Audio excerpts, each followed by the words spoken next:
Caroline and Taylor are sisters in just about every way but blood. So we're always trying to come up with fun sisterhood events for Pi Phi to do. They didn't even know each other before becoming sorority sisters, but now you can often catch them in matching outfits at mixers. They moved in together this year after meeting through Pi Phi.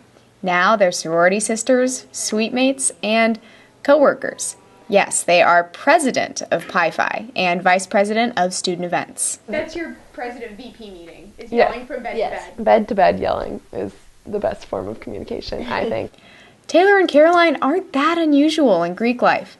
Many sorority sisters and frat brothers take their Greek lives into their colleges. And a lot of people end up in the sororities they're in because that's the kind of people they like to be around, and that's the kind of people you like to live with, so it kind of ends up meshing that way. Yale is unique because most sisters and brothers don't live in the Greek houses. Many Greek systems across the country have chapter houses where new pledges are encouraged or required to live. I think the nice thing is that, in my experience at least, Greek life is pretty inclusive at Yale to people that aren't involved in Greek life as opposed to other schools. So even though Greek life doesn't usually involve formal housing at Yale, informally, sisters and brothers often find ways to live together.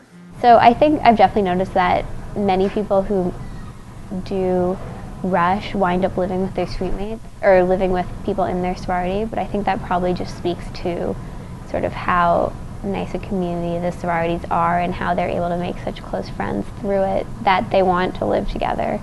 Many mostly Greek suites didn't start out that way. A lot of these groups rushed together. 4 of the 6 students interviewed for this story rushed with their suite mates, and all of them now live with their Greek sisters or brothers. My suite mate and I are in the same sorority, so that was just really fun that we got dressed together and we walked over to the mixer together and then we talked about it afterwards, and it was just really fun to a new way to bond with my suite. I think maybe the thing is it's easy to get excited about things when other people are getting excited with you. But despite these Greek groupings in the colleges, most brothers and sisters say that their residential life bridges the two communities.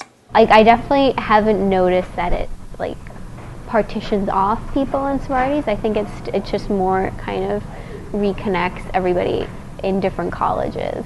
Even Caroline, president of Pi Phi, chose to live in her college instead of the house. I know generally the president lives in the house, but I decided not to next year just because the residential college life is such a big part of the Yale experience and because I have so many friends who aren't in my sorority who I also want to live with. But I definitely think that you can sort of replicate that environment of living in a sorority house on campus by living with girls who are in your sorority. In fact, it was in their Saybrook dorm room, on the beds that would someday hold their meetings, where these two convinced each other to run for Pi Phi leadership. You could say that residential life helped create their sorority life, and vice versa. For YTV, this has been Raleigh Cavero.